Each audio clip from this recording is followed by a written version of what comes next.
صلح حدیبیہ کا واقعہ یہ ذوالقعدہ کے مہینے میں پیش آیا۔ 6 ہجری ہے اور اسلامی سال کا 11واں مہینہ ہے۔ جیسے اب شوال المعظم ہے یا مکرم ہے، تو اس کے بعد ذوالقعدہ کا مہینہ آتا ہے۔ تو 6 ہجری میں ذوالقعدہ کی ابتدائی تاریخ میں صلح حدیبیہ کا واقعہ پیش آیا، اور اس صلح کو اللہ تعالیٰ نے فتح مبین کہا ہے کہ انا فتحنا لک فتحا مبینا، کہ محبوب ہم نے آپ کو کھلی فتح عطا کی ہے، فتح مبین عطا کی ہے۔ اب یہ فتح مبین کیسے ہے؟ بظاہر تو فتح مبین سمجھ نہیں آتی، لیکن جب واقعہ سامنے ہوگا، بعد کے حالات سامنے ہوں گے، تو اس کا فتح مبین واضح ہو جائے گا کہ یہ فتح مبین ہے۔ صلح حدیبیہ کی ابتدا نبی صلی اللہ علیہ وسلم کے خواب سے ہوتی ہے۔ 6 ہجری ہے اور آپ صلی اللہ علیہ وسلم نے خواب دیکھا، اور اس خواب میں نبی صلی اللہ علیہ وسلم نے دیکھا کہ ہم مکہ گئے امن کے ساتھ، عمرہ کر کے آئے، ہم نے حرام کھولا، اور کچھ لوگوں نے سر منڈوایا اور کچھ نے قصر کروایا، یعنی بالوں کو کاٹا۔ تو ہم امن سے داخل ہوئے اور بیت اللہ کی چابی ہمارے ہاتھ میں آئی۔ یہ اب خواب تھا جو کہ نبی صلی اللہ علیہ وسلم نے دیکھا۔ انبیاء کا خواب وحی ہوتا ہے اللہ کی طرف سے۔ اب یقین تو تھا کہ ایسے ہوگا کہ امن سے مکہ میں انٹری ہوگی، احرام کھولا جائے گا، عمرہ کی ادائیگی کے بعد بیت اللہ کی چابی آئے گی ہاتھ میں، قبضے میں۔ لیکن خواب میں یہ کنفرم نہیں بتایا گیا کہ کون سے سال ایسا واقعہ پیش آئے گا، مطلقاً خواب نبی صلی اللہ علیہ وسلم کو آیا۔ تو آپ نے جب یہ خواب صحابہ کو بتلایا، تو صحابہ تو بیت اللہ کی زیارت کے بڑے شوقین تھے، مشتاق تھے، کیونکہ ہجرت کے بعد تو کوئی صحابی وہاں مکہ گیا ہی نہیں، سب مدینہ میں تھے۔ قریش مکہ سے مختلف جنگیں ہوئیں، لڑائیاں ہوئیں، تو بڑے مشتاق تھے۔ تو صحابہ نے شوق میں تیاریاں شروع کر دی، تو نبی صلی اللہ علیہ وسلم نے بھی تیاری شروع کر دی، کیونکہ سال متعین نہیں تھا کہ کون سے سال یہ واقعہ پیش آئے گا۔ تو گمان یہی تھا کہ ابھی چل پڑتے، ہو سکتا ہے اسی سفر میں اسی سال یہ خواب سچا ہو جائے۔ تو اللہ تعالیٰ نے اسی خواب کا ذکر کیا۔ اللہ فرماتا ہے سورہ فتح اور آیت نمبر 27 میں، اللہ فرماتا ہے لَقَدْ صَدَقَ اللَّهُ رَسُولَهُ الرُّؤْيَا بِالْحَقِّ، کہ اللہ نے اپنے پیغمبر کا خواب سچا کر دکھلایا۔ کون سا خواب؟ کہ لَتَدْخُلُنَّ الْمَسْجِدَ الْحَرَامِ، کہ تم مسجد حرام میں داخل ہوں گے انشاءاللہ آمینین، اگر اللہ چاہے گا امن کے ساتھ داخل ہوں گے، محلقین رؤوسکم، اپنے سروں کو تم مونڈنے والے ہوں گے، ومقصرین، اور بالوں کے کاٹنے والے ہوں گے، لا تخافون، تمہیں کوئی خوف نہیں ہوگا، امن سے جاؤ گے، فعلم ما لم تعلموا، لیکن اللہ جانتا ہے تم نہیں جانتے۔ مطلب کون سے سال یہ واقعہ پیش آئے گا یہ اللہ جانتا ہے۔ اور پھر آگے اللہ نے فرمایا فَجْعَلَ مِن دُونِ ذَلِكَ فَتْحًا قَرِيبًا، اس کے بعد اللہ نے قریبی فتح تمہیں عطا کی ہے۔ تو لہذا یہ خواب تھا نبی صلی اللہ علیہ وسلم کا۔ تو صحابہ نے تیاری شروع کر دی، اور جب نبی صلی اللہ علیہ وسلم نے دیکھا کہ صحابہ بھی تیاری کر رہے ہیں تو آپ نے بھی تیاری شروع کر دی۔ چونکہ مشرکین مکہ سے مخالفت تھی، لڑائیاں کافی ہو چکی تھیں، تو حفاظتی اقدامات کی صورت میں نبی صلی اللہ علیہ وسلم نے جو اطراف کے گاؤں والے لوگ تھے، جو دیہاتی لوگ تھے، وہاں پیغام بھیجا کہ تیاری کرو اور عمرہ کے لیے جانا ہے۔ یہ احتیاطی تدابیر اس لیے کہ تعداد زیادہ ہوگی، اگر خدا نخواستہ لڑائی ہوئی تو اس میں پھر یہ کہ تعداد میں ہمارے لیے فائدہ مند ہوگی، اس لیے نبی صلی اللہ علیہ وسلم نے دیہاتوں میں پیغام بھیجا کہ تم تیاری کرو۔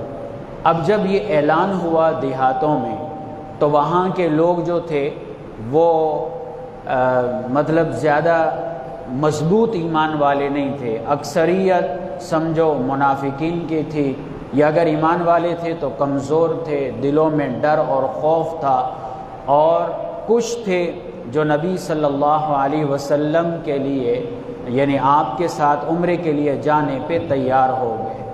تو جب نبی صلی اللہ علیہ وسلم نے ان کو یہ پیغام بھیجا کہ تم تیاری کرو، تو وہ دیہاتی کیا کہنے لگے کہ اگر یہ ہمیں لے جانا چاہتے ہیں تو یہ تو ہمیں مروا دیں گے اور ہم تو مارے جائیں گے، یہ واپس صحیح سلامت نہیں آئیں گے۔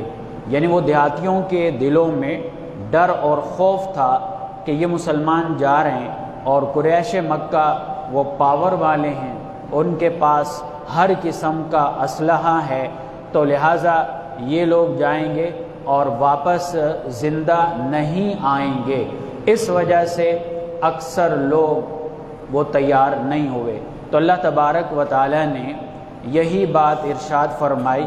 اللہ فرماتے ہیں سَيَقُولُ لَكَ الْمُخَلَّفُونَ مِنَ الْأَعْرَابِ شَغَلَتْنَا أَمْوَالُنَا وَأَهْلُونَا فَاسْتَغْفِرْ لَنَا، کہ اے پیغمبر جب آپ وہاں سے واپس صحیح سلامت آئیں گے نا تو یہی دیہاتی آپ کو کہیں گے کہ جی ہماری تو مجبوری بن گئی تھی، ہمارے کام کاج تھے، زمینیں تھیں، مال اسباب تھے، جس کی وجہ سے ہم نہیں جا سکے، فاستغفر لنا، تو آپ ہمارے لیے استغفار کریں۔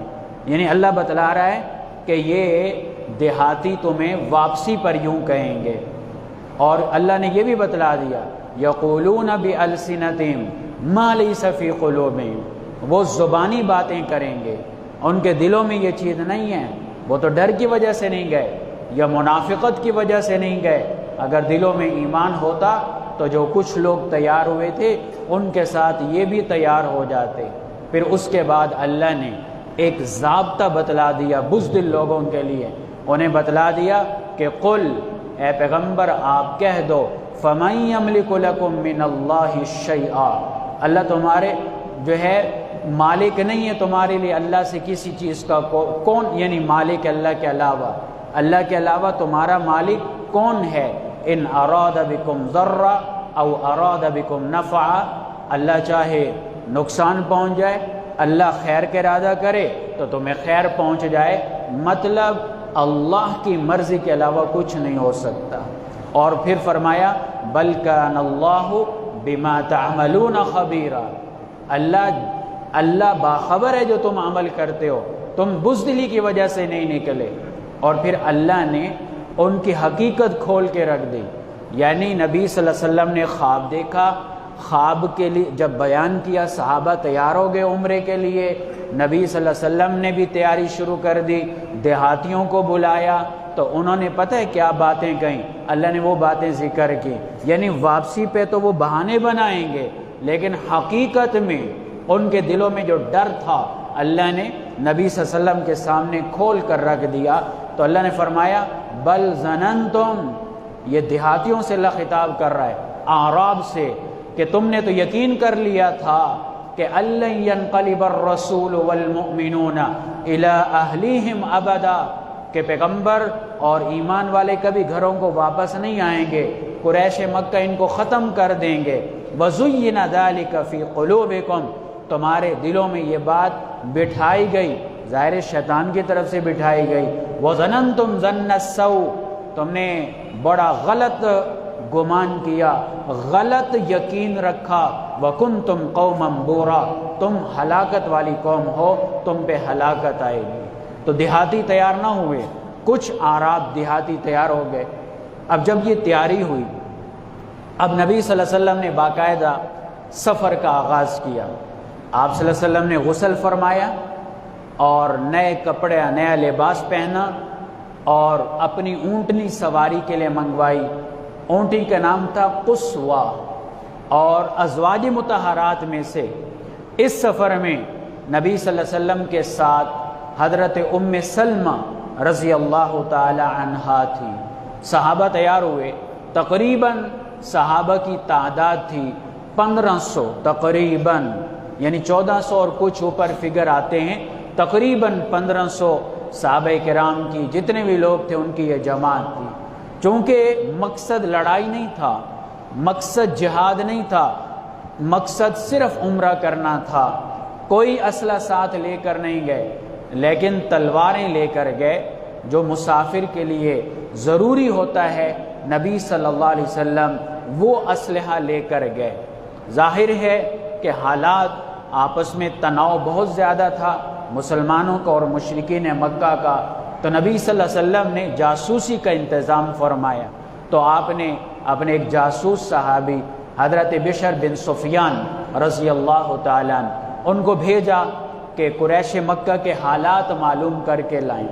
جب یہ گئے تو حالات جب معلوم کیے واپس آئے تو کہا یا رسول اللہ صلی اللہ علیہ وسلم، قریش مکہ کو جب آپ کا پتہ چلا آنے کا تو وہ فل تیاری میں ہیں، وہ آپ کو مکہ میں انٹری نہیں دیں گے، مطلب داخل نہیں ہونے دیں گے۔ وہ وجہ کیا ہے کہ اگر آپ کو وہ داخل ہونے دیں تو پورے عرب میں ان کے لیے شرمندگی کی بات ہوگی۔ وہ یہ کہہ رہے ہیں کہ اگر مسلمان عمرہ کر کے چلے جائیں گے تو سب عرب کہیں گے کہ یہ مسلمانوں نے ان پہ غلبہ پا لیا اور زبردستی عمرہ کر کے چلے گئے، اس لیے وہ مکہ میں داخل نہیں ہونے دیں گے۔ ابھی حضرت خالد بن ولید رضی اللہ تعالیٰ عنہ مسلمان نہیں ہوئے تھے، یہ فتح مکہ سے کچھ عرصہ قبل یعنی صلح حدیبیہ کے بعد غالباً اور غزوہ خیبر کے آس پاس مسلمان ہوئے۔ تو ایک لشکر ان کی کمان میں تھا، ادھر سے قبیلہ ثقیف بھی ایک مقام پہ آ کے انہوں نے پڑاؤ ڈالا۔ تو حضرت خالد بن ولید انہوں نے قراع الغمیم نامی جگہ ہے وہاں پڑاؤ ڈالا، اور بنو ثقیف کے لشکر نے بلدہ نامی جگہ پہ پڑاؤ ڈالا۔ نبی صلی اللہ علیہ وسلم کا سفر جاری تھا، بنو ثقیف نے سادہ سا انتظام کیا جاسوسی کا، اور بڑا عجیب انتظام کیا۔ جہاں پہ نبی صلی اللہ علیہ وسلم تھے وہاں سے بلدہ تک سارا پہاڑی ایریا ہے، پہاڑ ہیں، تو انہوں نے ایک ایک پہاڑ پہ جاسوس بٹھا دیا۔ ایک بندہ یہاں نبی صلی اللہ علیہ وسلم کی حرکت کو دیکھتا، وہ آواز دوسرے تک پہنچاتا، دوسرا تیسرے تک، بلدہ تک گویا منٹوں میں خبر پہنچ رہی تھی۔ تو اس طرح خبر بھی ان کو پہنچ رہی تھی، نبی صلی اللہ علیہ وسلم کا سفر بھی جاری تھا، حتیٰ کہ جب نبی صلی اللہ علیہ وسلم ایک جگہ پہ پہنچے، اور وہ جگہ تھی حضرت خالد بن ولید رضی اللہ تعالیٰ عنہ کے پڑاؤ والی، ابھی تو کافروں کی طرف سے تھے، ابھی مسلمان نہیں ہوئے تھے۔ تو نبی صلی اللہ علیہ وسلم نے ایک دستہ ان کے مقابل بھیج دیا اور یہ صف آرا ہو گئے۔ اسی دوران نماز کا ٹائم ہوا، تمام مسلمانوں نے، تمام مجاہدین نے، صحابہ نے نماز پڑھی، اور وہ ایسے ہی کھڑے رہے۔ جب نماز پڑھ لی تو خالد بن ولید کہنے لگے اپنے ساتھیوں کو کہ اچھا موقع تھا، ہم ان سب کو ختم کر دیتے، چلو ان کی اگلی عبادت آ رہی ہے تو اس میں ہم ان پہ اٹیک کریں گے۔ ادھر اللہ تعالیٰ نے صلاۃ الخوف کا حکم نازل کیا، اور صلاۃ الخوف کا حکم کہ لشکر دو حصوں میں بٹ کر یہ صلاۃ الخوف پڑھی جاتی ہے کہ امام نماز پڑھاتا ہے، ایک لشکر 2 رکعتیں پڑھ کے دشمن کے آگے چلا جاتا ہے، دوسرا آ کر دوسرا حصہ پھر 2 رکعتیں پڑھتا ہے، یہ چلا جاتا ہے، وہ آ کے پھر اپنی 2 رکعتیں پوری کرتا ہے، یہ چلا جاتا ہے تو بعد والا پھر آ کے رکعتیں پوری کرتا ہے۔ اللہ کی شان، جہاد ایک ایسا عمل ہے کہ عام حالات میں ناجائز چیزیں بھی وہاں جائز ہو جاتی ہیں۔ اب تکبر اور غرور حرام ہے، اکڑ کے چلنا حرام ہے۔ میدان جہاد میں اکڑ کے چلنا اللہ کو بڑا پسند ہے۔ نماز آپ چلیں، نماز میں آپ کی نماز ٹوٹ جائے گی، آپ کی نماز خراب ہو جائے گی۔ مجاہد کی نماز پکی ہے، خراب نہیں ہوتی۔ آ رہے جا رہے دشمن کے سامنے، نماز کے اندر ہی ہے، پہرا دے رہا ہے، نماز کے اندر ہے۔ تو جہاد تو ایک عجیب اللہ کا ایک یعنی اسلام کا ایسا عجیب اور عظیم رکن ہے، اس لیے تو جہاد کو اسلام کی کوہان کہا گیا ہے۔ جس طرح اونٹ کا مین حصہ اس کی کوہان ہوتا ہے، تو جہاد کو اسلام اور دین کا کوہان کہا گیا ہے۔ لیکن جہاد ہو، فساد نہ ہو۔ آج کل تو ہر کوئی مفتی، ہر کوئی مفسر، جب سے فتنہ ہے تو ہر کوئی فتنہ گر بڑوں سے بڑا مفتی بن گیا۔ وہ عالم کی بات کو ایسے رد کرتے ہیں گویا قرآن و حدیث کا عالم ہی یہی ہے، قرآن و حدیث کا عالم ہی یہی ہے۔ تو آج کل تو فساد زیادہ ہے، تو جہاد کے نام پر فساد ہو رہا ہے، جہاد کے نام پر خرابیاں ہو رہی ہیں۔ وہ جب فسادات زیادہ ہوئے نا، تو میں نے مذاق میں ایک کو کہا کہ آج کل تو شہادت اتنی آسان ہے، ریل گاڑی کے نیچے سر دے دو تم شہید شمار ہوں گے۔ تو بہرحال جہاد وہی جہاد ہے جو نبی صلی اللہ علیہ وسلم کے طرز پر آپ کی تعلیمات کے مطابق جہاد کیا جائے، ورنہ وہ ذاتی عناد اور فساد ہوگا۔ جو نبی صلی اللہ علیہ وسلم کی تعلیمات سے، آپ کے طریقہ کار سے ہٹ کر ہوگا تو وہ فساد ہوگا، وہ جہاد نہیں ہوگا۔ تو بہرحال اس طرح جو ہے نبی صلی اللہ علیہ وسلم نے پھر صلاۃ الخوف پڑھائی۔ اب نبی صلی اللہ علیہ وسلم وہاں ایک دستہ متعین کیا، آپ جیسی آگے بڑھنے لگے، آپ صلی اللہ علیہ وسلم کی اونٹنی تھی قصوہ، قصوہ کہتے ہیں، قصوہ بھی قصوہ، اس کا پاؤں پھسل گیا، اگلا پاؤں، اونٹنی بیٹھ گئی۔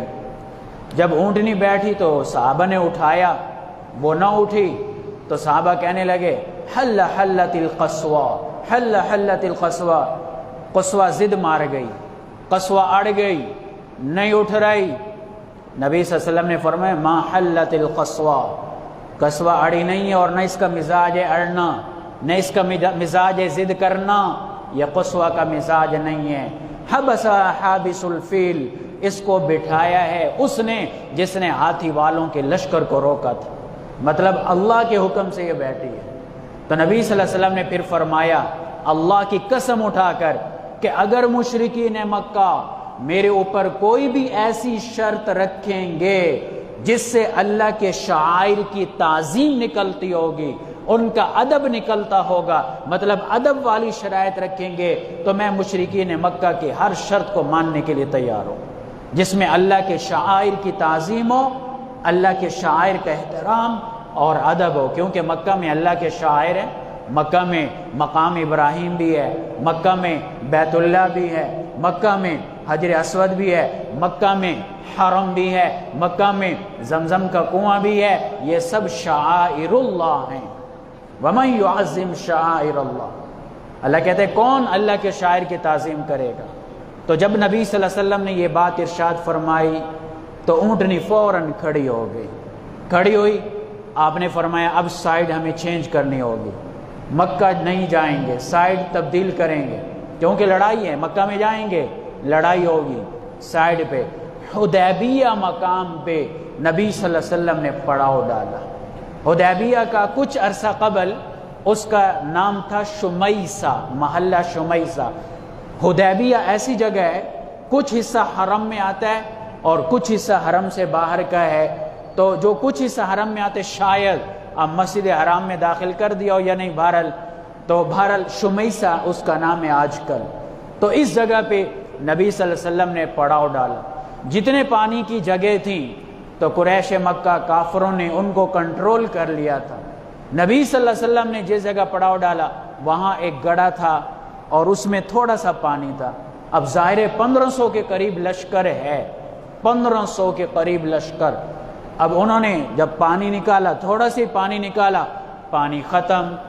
نبی صلی اللہ علیہ وسلم کے پاس آئے، آ کر عرض کیا یا رسول اللہ صلی اللہ علیہ وسلم پانی کی کمی ہے۔ آپ نے اپنا تیر دیا، فرمایا اس میں ڈالیں، اور لعاب ڈالا، پانی ایسے بپھرا کہ اس گڑھے کے کناروں تک پانی آنے لگا۔ سارے صحابہ نے پانی پیا، ذخیرہ کیا اور پانی رہا۔ اسی طرح صلح حدیبیہ کے موقع پر ایک اور دفعہ بھی واقعہ پیش آیا، پانی کی قلت ہو گئی، نبی صلی اللہ علیہ وسلم نے چھوٹا سا برتن منگوایا۔ اب کہاں 1500 صحابہ، کہاں چھوٹا سا برتن، اس میں پانی، نبی صلی اللہ علیہ وسلم نے اپنا ہاتھ مبارک رکھ دیا، آپ کی انگلیوں سے پانی کے چشمے جاری ہو گئے، صحابہ نے پانی پیا، ذخیرہ کیا، وضو کیا، جو ضرورت تھی پانی استعمال کیا۔ تو بہرحال نبی صلی اللہ علیہ وسلم نے یہاں پڑاؤ ڈالا۔ اب جب نبی صلی اللہ علیہ وسلم نے یہاں پڑاؤ ڈالا تو اب وفود، جو وفد ہوتے ہیں نا، ڈیلیگیشن جس کو کہتے ہیں، مذاکرات کے لیے، مذاکرات کا دور شروع کرنے کا ارادہ کیا وفود۔ تو مکہ والوں کی طرف سے بدیل بن ورقا آئے، بدیل بن ورقا، یہ بعد میں مسلمان ہو گئے تھے، یہ آئے، بنو خزاع قبیلے کے سردار تھے۔ نبی صلی اللہ علیہ وسلم سے بات کی، کہا کہ آپ کی قوم والے آپ کو عمرہ نہیں کرنے دیں گے، یہ ان کا فیصلہ ہے۔ نبی صلی اللہ علیہ وسلم نے ان کو رائے دی کہ دیکھیں، قریش مکہ کو کہہ دیں کہ ہمیں عمرہ کرنے سے نہ روکیں، ہمارے رستے سے ہٹ جائیں، باقی عرب اور ہمارے درمیان سے نکل جائیں، ہم باقی عربوں سے لڑیں گے۔ اگر تو باقی عرب ہمارے اوپر غالب آ گئے تو قریش مکہ کا مقصد پورا ہو جائے گا کہ ہم ختم۔ اگر باقی عربوں پہ ہم غالب آ گئے تو قریش مکہ کے سامنے دو آپشن ہوں گے، نمبر 1 کہ مسلمان ہو جائیں، ٹھیک ہے، اگر مسلمان نہیں ہوتے، لڑنا چاہتے ہیں، تو کم از کم اتنا عرصہ ان کو تیاری کا موقع ملے گا اور جنگی تیاری کا وہ تازہ دم ہو جائیں گے اور ہمارے خلاف لڑیں گے۔ اگر قریش مکہ یہ نہیں کرتے تو پھر یاد رکھو میں ان سے جہاد کرتا رہوں گا یہاں تک کہ میری گردن اکیلی رہ جائے، پھر بھی میں جہاد کرتا رہوں گا۔ بدیل بن ورقا نے جب یہ باتیں کی، واپس آ کر جب آیا تو ظاہر ہے کہ جوان ناسمجھ شروع سے ہی ہے، نوجوان ناسمجھ شروع سے ہی ہے۔ تو جب بات سمجھائی تو وہ کہنے لگے ہم آپ کی بات سنتے نہیں۔ اول تو سنتے ہی نہیں، کچھ سمجھداروں نے کہا بھئی عقل کرو، بات سنو۔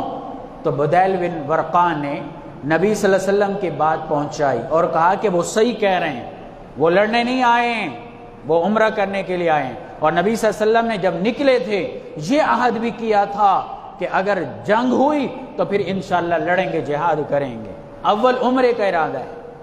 تو جب بدیل نے سمجھایا، وہ نوجوان تھے، ینگ تھے، تو وہ ینگ تھے تو اس وجہ سے یوں سمجھ لیں کہ موجودہ دور کا لفظ اگر بولو ناراض نہ ہونا، یوتھ تھے وہ، تو وہ ینگ تھے، یوتھ تھے، تو انہوں نے بات نہ مانی تو ہم تو یوں کریں گے۔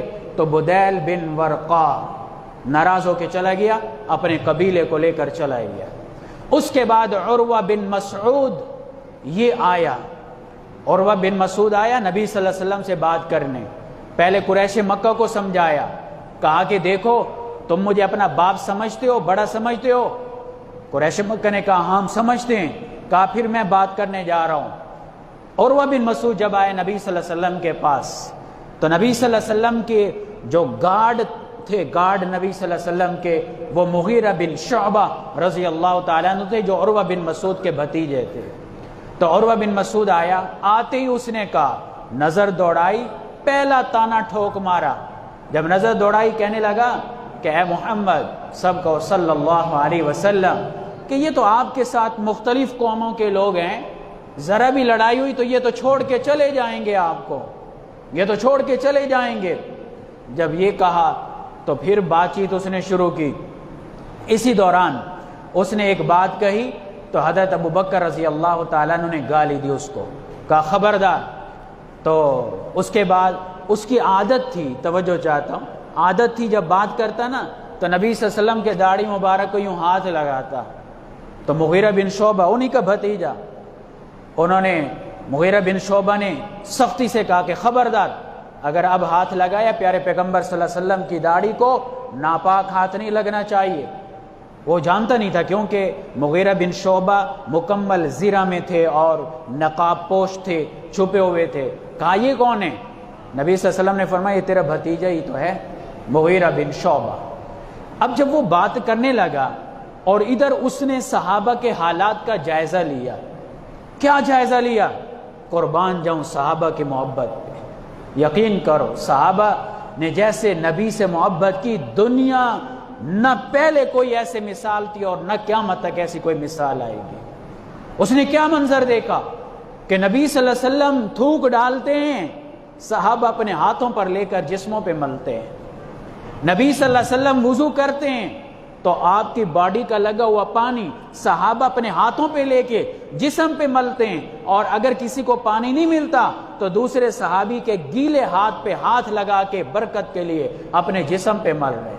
نبی صلی اللہ علیہ وسلم کا کوئی بھی بال نکلتا فوراً ہاتھوں میں کیچ کرتے، اس لیے تو پوری دنیا میں نبی صلی اللہ علیہ وسلم کے بال مبارک موجود ہیں، جگہ جگہ موجود ہیں۔ اور نبی صلی اللہ علیہ وسلم جب بات کرتے سارے صحابہ ایسے گنگ ہو جاتے اور ایسی توجہ کے ساتھ نبی صلی اللہ علیہ وسلم کی بات سنتے۔ ابھی عروہ بن مسعود کے سوال کا جواب مل گیا تھا، اس نے آتے ہی تانا دیا تھا نا کہ یہ تو مختلف قوموں کے لوگ ہیں، لڑائی ہوئی تو آپ کو چھوڑ کے چلے جائیں گے، لیکن اللہ نے دکھا دیا کہ یہ عام لوگ نہیں، یہ میرے پیارے نبی کے پیارے صحابہ ہیں جو مجھے بڑے پیارے ہیں۔ تو اس کے بعد جب وہ واپس آیا، پتہ اس نے کیا تجزیہ کیا قریش مکہ کے سامنے؟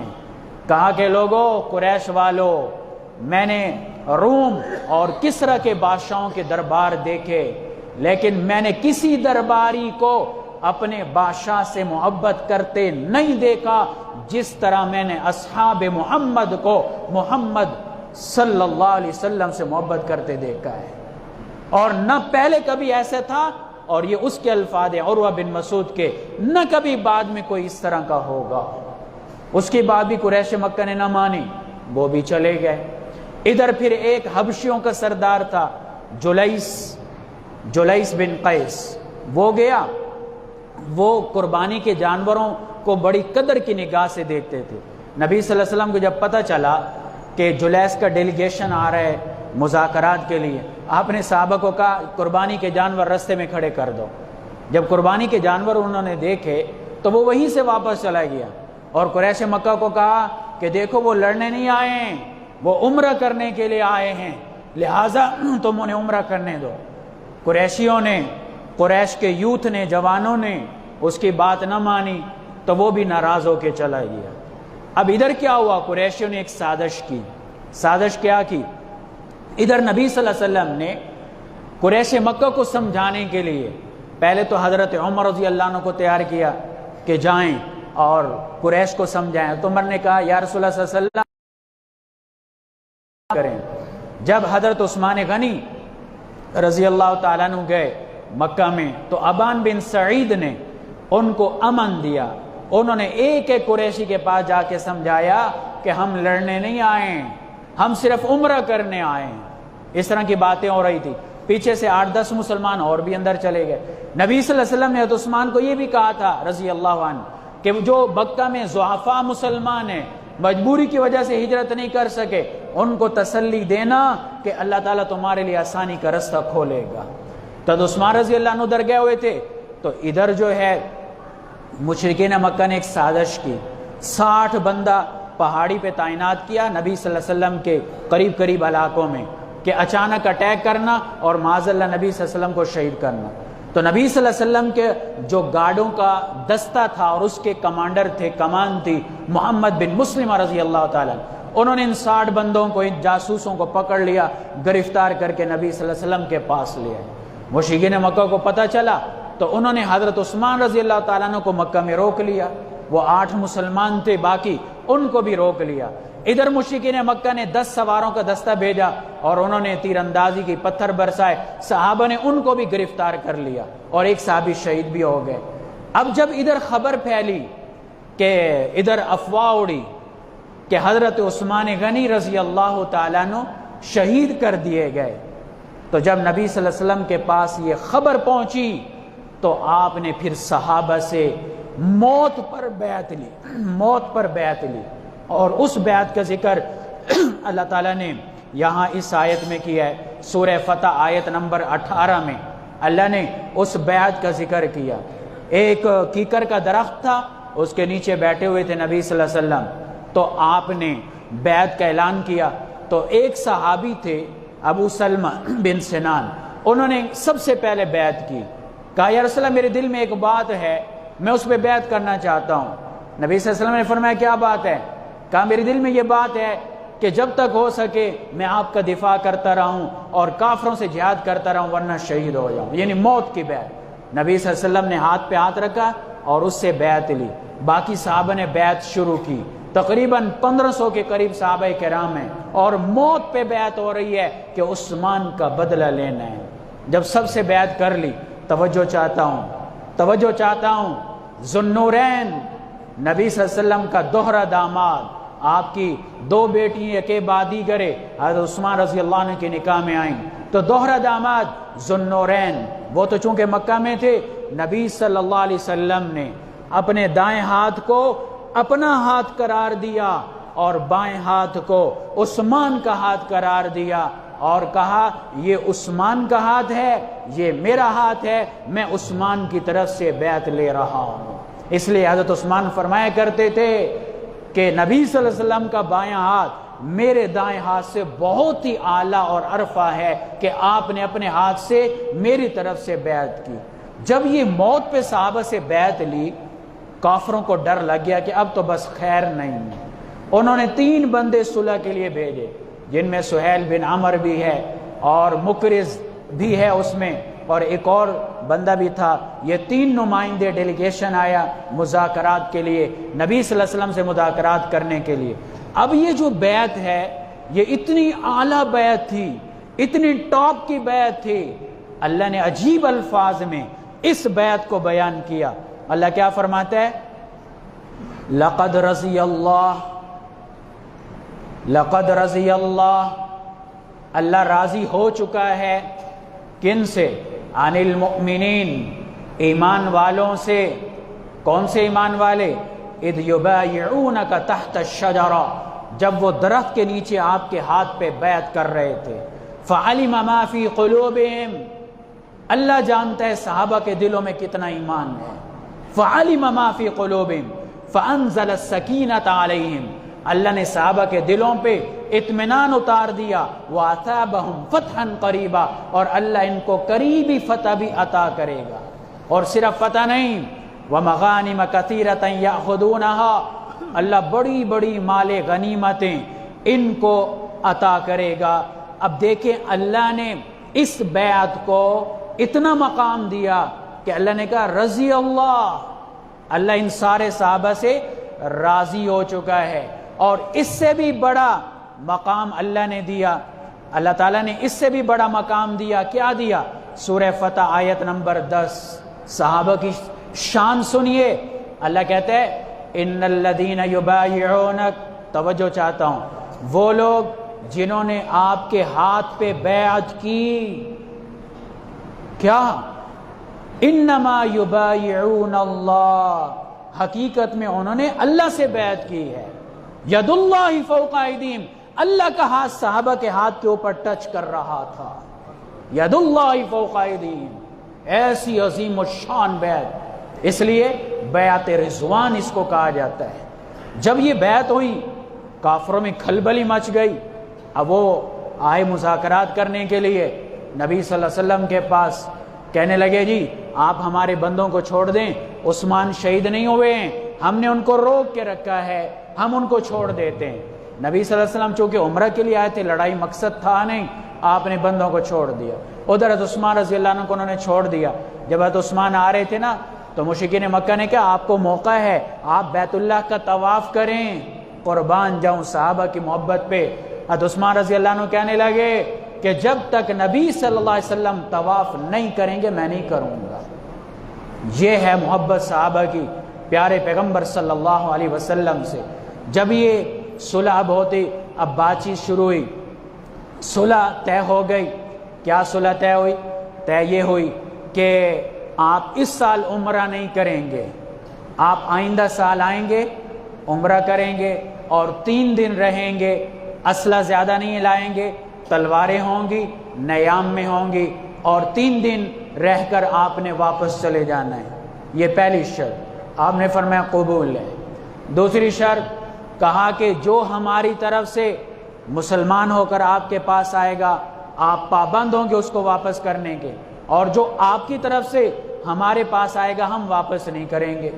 نبی صلی اللہ علیہ وسلم نے جب یہ کہا تو صحابہ بڑے جو ہے نا، صحابہ کو دھچکا لگا، کہا یا رسول اللہ صلی اللہ علیہ وسلم ان کی طرف سے جو آیا واپس نہیں کریں گے، ہماری طرف سے جو واپس کریں گے، اور ہماری طرف سے جو گیا تو وہ واپس نہیں کریں گے۔ نبی صلی اللہ علیہ وسلم نے فرمایا دیکھو جو ہمیں چھوڑ کر ان کی طرف جائے گا اس کی ضرورت ہی نہیں ہے، اور جو ان کی طرف سے ہمارے پاس آئے گا تو اللہ اس کے لیے انشاءاللہ آسانی کے رستے پیدا کر دے گا۔ پھر انہوں نے کہا اسی طرح کی کافی شرائط ہو، جب شرائط طے ہو گئیں اب صلح نامہ لکھا جا رہا ہے، تو نبی صلی اللہ علیہ وسلم نے فرمایا حضرت علی رائٹر ہیں، لکھ رہے ہیں، آپ کاتب ہیں، نبی صلی اللہ علیہ وسلم نے فرمایا علی لکھو بسم اللہ الرحمن الرحیم۔ یہ سہیل کہنے لگا کہ یہ الرحمن الرحیم نئے نئے نام ہیں، جو پرانا سلسلہ چلا رہا ہے نا بسمک اللہم، وہ لکھو۔ نبی صلی اللہ علیہ وسلم نے مان لیا، ٹھیک ہے بسمک اللہم لکھو۔ صحابہ بڑے پریشان۔ اس کے بعد پھر نبی صلی اللہ علیہ وسلم نے فرمایا کہ اے علی لکھو ھذا ما قاض علی محمد الرسول اللہ صلی اللہ علیہ وسلم وبین سہیل بن عمر الی آخری۔ جب یہ لکھنے لگے سہیل نے پھر شور مچایا، کہا جی ہم آپ کو محمد رسول اللہ مانتے نہیں ہیں، اگر مانتے تو آپ کو کیوں روکتے، یہ نہ لکھو۔ حضرت علی نے لکھ دیا تھا۔ نبی صلی اللہ علیہ وسلم فرمایا اچھا علی یہ مٹا دو۔ انہوں نے کہا یہ لکھو آپ کہ محمد بن عبداللہ۔ نبی صلی اللہ علیہ وسلم نے فرمایا علی مٹا دو۔ حضرت علی کے بس میں نہیں تھا، یا رسول اللہ مجھ سے تو نہیں مٹ سکتا۔ صحابہ نے بھی ہاتھ پکڑ لیا، علی کافر کے کہنے پہ نہیں مٹانا۔ یہ نبی صلی اللہ علیہ وسلم کا معجزہ تھا، آپ لکھائی نہیں جانتے تھے تو آپ نے مٹایا اور لکھا ھذا ما قاض محمد بن عبداللہ۔ اس کے بعد اب طے ہو گیا کہ اتنے سال صلح رہے گی، لڑائی نہیں ہوگی وغیرہ ذالک۔ جب صلح ہوئی اسی دوران ایک عجیب اور واقعہ پیش آیا، مطلب بظاہر صحابہ کے دلوں پہ بوجھ پڑ رہا تھا، صحابہ کی پریشانیوں پہ پریشانیاں آ رہی تھیں۔ ظاہر ہے صحابہ تو وہ تھے میدان جہاد کے، وہ شاہ سوار تھے، تو صلح میں تو بظاہر قریش کا پلڑا اوپر تھا، مسلمانوں کا پلڑا نیچے تھا۔ بظاہر، لفظ پہ غور کیجئے گا، بظاہر یہ سب اللہ کے حکم سے ہو رہا تھا۔ نبی صلی اللہ علیہ وسلم اپنی مرضی سے کچھ نہیں کر رہے تھے، اللہ تعالیٰ صحابہ کو دکھانا چاہ رہا تھا کہ اس میں کیا حکمتیں ہیں، کیا اللہ کی حکمتیں چھپی ہوئی ہیں، اور اس کے فوائد مستقبل میں کیا ہوں گے۔ صحابہ کی نظر ظاہر پہ تھی اور اللہ نے صحابہ کو حقائق دکھانے تھے، تو لہذا صحابہ پھر پریشان۔ تو ابو جندل رضی اللہ تعالیٰ عنہ آئے، یہی سہیل بن عمر کے بیٹے، زنجیروں میں جکڑے ہوئے تھے مکہ میں، باپ بڑا ظلم کرتا تھا، کسی طرح چھڑوا کے آ گئے۔ جب آئے تو سہیل کہنے لگا آپ نے تو معاہدہ کر لیا، میرا بیٹا میرے ساتھ واپس بھیجنا پڑے گا۔ ابو جندل منتیں کرنے لگے، یا رسول اللہ صلی اللہ علیہ وسلم نہ بھیجیں، میرے اوپر ظلم ہو رہا ہے۔ نبی صلی اللہ علیہ وسلم نے صبر کی تلقین کی، ابو جندل کچھ دن مزید صبر کر لو، اللہ آسانی پیدا کرے گا، میں معاہدے کا پابند ہوں۔ نبی صلی اللہ علیہ وسلم نے واپس پھر بھیجا، صحابہ پہ پھر پریشانی کے دار، تو اللہ تعالیٰ نے اسی کو کہا کہ انا فتحنا لک فتحا مبینا، کہ بظاہر یہ بات تمہیں سمجھ نہیں آ رہی لیکن حقیقت میں یہ صلح حدیبیہ ایک فتح مبین ہے، ایک عظیم فتح ہے جو تم اپنی آنکھوں سے انشاءاللہ، یعنی اللہ نے کہا تم اپنی آنکھوں سے دیکھو گے، یہ اللہ نے فتح مبین عطا کی۔ پھر اللہ تبارک و تعالیٰ نے حکمت بھی بیان کی۔ صحابہ پریشان تھے نا بہت زیادہ، جب واپس آ رہے تھے تو ظاہر احرام کھولا، قربانی کرنی تھی، تفصیلی واقعات ہے، بس بات کو میں سمیٹتا ہوں۔ تو حضرت عمر تو بہت پریشان ہو گئے، کہنے لگے یا رسول اللہ صلی اللہ علیہ وسلم کیا آپ اللہ کے سچے نبی نہیں ہیں؟ آپ نے فرمایا ہاں۔ کہا یا رسول اللہ کیا ہم حق پہ نہیں وہ باطل پہ نہیں؟ کہا ہاں۔ یا رسول اللہ اگر ہم مر گئے ہم جنتی وہ جہنمی؟ کہا ہاں۔ کہا یا رسول اللہ پھر یہ کیسی صلح آپ نے کی؟ نبی صلی اللہ علیہ وسلم نے فرمایا، جواب دیا، کیونکہ اللہ کا حکم تھا۔ حضرت ابوبکر نے بھی حضرت عمر کو سمجھایا، بعد میں حضرت عمر کہتے تھے کہ مجھے بعد میں پتہ چلا، اور ہمیشہ استغفار کرتے تھے، غلام آزاد کرتے تھے، صدقہ خیرات کرتے تھے، کہتے تھے یہ مجھ سے کیسے باتیں ہو گئی۔ تو یہ باتیں شدت جذبات میں ہوئیں، ایمانی جذبات میں ہوئیں، کوئی ذاتی جذبات میں یہ باتیں نہیں ہوئی ہیں۔ تو بہرحال واپس جا رہے تھے تو اللہ نے یہ سورہ فتح عطا کی۔ تو یہ صلح حدیبیہ کا واقعہ یہ صلح حدیبیہ کا واقعہ ذوالقعدہ کے مہینے میں، ذوالقعدہ غالباً 2 یا 3 تاریخ تھی، یعنی یہ سفر شروع ہوا تھا عمرے کے لیے، پھر صلح ہوئی اور نبی صلی اللہ علیہ وسلم کو واپس آنا پڑا۔ اللہ تعالیٰ نے حکمت بیان کی کہ یہ صلح کیوں کروائی گئی۔